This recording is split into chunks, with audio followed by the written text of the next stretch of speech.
Welcome to perfectly delicious. ఈరోజు మనం చూడబోయే డిష్ కాజూన్ పొటాటోస్. ఇది స్టార్ హోటల్స్లో మాత్రమే దొరుకుతుంది కదా. మనం ఈరోజు దీన్ని ఇంట్లోనే ఈజీగా ఎలా తయారు చేసుకుందామో చూద్దాం. దీనికి కావలసిన పదార్థాలు.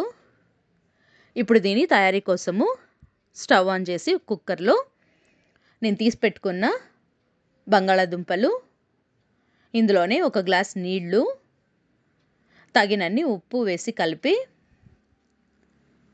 మూత పెట్టి దీన్ని 2 విజిల్స్ వచ్చేదాకా దీన్ని ఉడికించుకోవాలి. పూర్తిగా ఉడికించుకోకూడదు. దీన్ని ఒక 80% ఉడికితే సరిపోతుంది. ఇప్పుడు మూత తీసి చూద్దాము. చూసారా, ఇది బాగా ఉడికింది. ఇప్పుడు నీళ్లు వడకట్టి పక్కన ఉంచుకుందాము. మనం ఉడికించిన పొటాటోస్ని ఇలా మెల్లగా ఒక్కొక్కటి ఇలా ప్రెస్ చేసి పక్కన ఉంచుకోవాలి. మరీ ఎక్కువగా ప్రెస్ చేసి దీన్ని స్మాష్ చేసుకోకూడదు. చూసారా ఇలా. ఇప్పుడు దీన్ని బ్యాటర్ కోసమని ఒక బౌల్లో 2 స్పూన్ల మైదా, 2 స్పూన్ల కార్న్ఫ్లవర్, ఇందులోనే 1/2 స్పూను ఉప్పు, 1/2 spoon pepper powder, 1/2 spoon oregano కలిపి దీనిలో తగినన్ని నీళ్లు పోసి బాగా దీన్ని జారుడు పిండిలా కలుపుకోవాలి. మరి దీన్ని గట్టిగా బజ్జీ పిండిలా కలుపుకోకూడదు. మనము ఉడికించిన పొటాటోస్కి పైన స్లైట్గా ఒక కోటింగ్ వస్తే సరిపోతుంది. ఇప్పుడు దీన్ని డీప్ ఫ్రై కోసమని కడాయి ఆన్ చేసి దీనిలో తగినన్ని ఆయిల్ వేసి వేడెక్కించుకోవాలి. నేను ఇక్కడ సన్ఫ్లవర్ ఆయిల్ యూస్ చేస్తున్నాను. ఇప్పుడు మనము ఉడికించుకున్న పొటాటోస్ని ఒక్కొక్కటి పిండిలో ముంచి ఇలా డీప్ ఫ్రైలు చేసుకోవాలి. స్టవ్ మీడియం ఫ్లేమ్ మీదే ఉంచుకున్నాను నేను ఇక్కడ. చూసారా, ఇది ఒక్కొక్కటి మనము పిండిలో డిప్ చేసి ఇలా ఫ్రై చేసుకోవాలి. ఇది 2 వైపులా బాగా గోల్డెన్ కలర్ రావాలి. అప్పుడే మనకు క్రిస్పీగా ఉంటుంది. ఇది మరి మీరు హై హీట్లో దీన్ని ఫ్రై చేస్తే క్రిస్పీగా రాదనమాట, మెత్తగా అయిపోతుంది.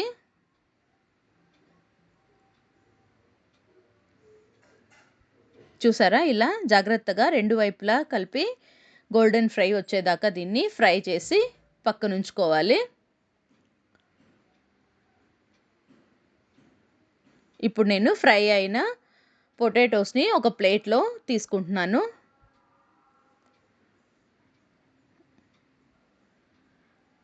ఇప్పుడు దీనికి ఒక సాస్ రెడీ చేసుకోవాలి. ముందుగా మయోనీస్ రెడీ చేసుకుందాము.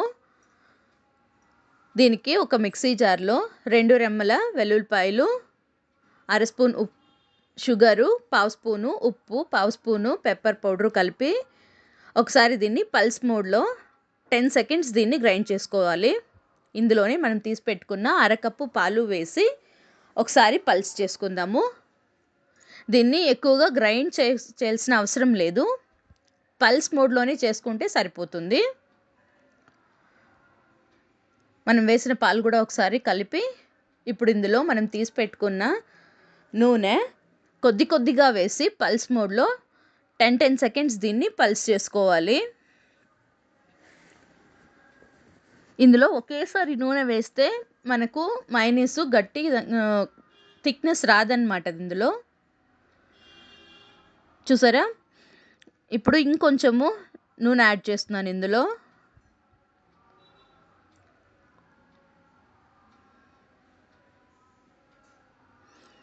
ఇలా కొద్దిగా నూనె కలిపి పల్స్ మోడ్లో 10 సెకండ్స్ దీన్ని గ్రైండ్ చేసుకుంటే థిక్గా మనకి మయోనీస్ రెడీ అయిపోతుంది. నేనైతే ఇక్కడ వెజ్ మయోనీస్ రెడీ చేశాను. ఇప్పుడు ఒక మిక్సింగ్ బౌల్లో మనం తీసి పెట్టుకున్న మయోనీసు, ఇందులోనే 1/2 చెంచా గార్లిక్ పౌడరు, 1/2 చెంచా ఆనియన్ పౌడరు, 1/2 చెంచా పాప్రికా, 1/2 చెంచా ఆరిగానో కలిపి అన్నీ బాగా మిక్స్ అయ్యేటట్టు దీన్ని ఒకసారి కలుపుకుందాము. ఇది మన కాజూన్ పొటాటోస్కి సాస్ అన్నమాట. ఇప్పుడు మనం ఫ్రై చేసుకున్న పొటాటోస్ మీద మనకి ఎంత కావాలంటే అంత ఈ సాస్ వేసి సర్వ్ చేసుకోవాలి. ఇది పిల్లలైతే బాగా ఇష్టంగా తినేస్తారు. ఇలా ఒక్కొక్క దాని మీద మనము తగినంత సాస్ వేసి సర్వ్ చేసుకోవాలి. దీన్ని మీరు కూడా మీ ఇంట్లో ఒకసారి ట్రై చేసి ఎలా వచ్చిందో నాకు కమెంట్‌లో చెప్పండి. చూసారా మన రుచికరమైన కాజూన్ పొటాటోస్ రెడీ.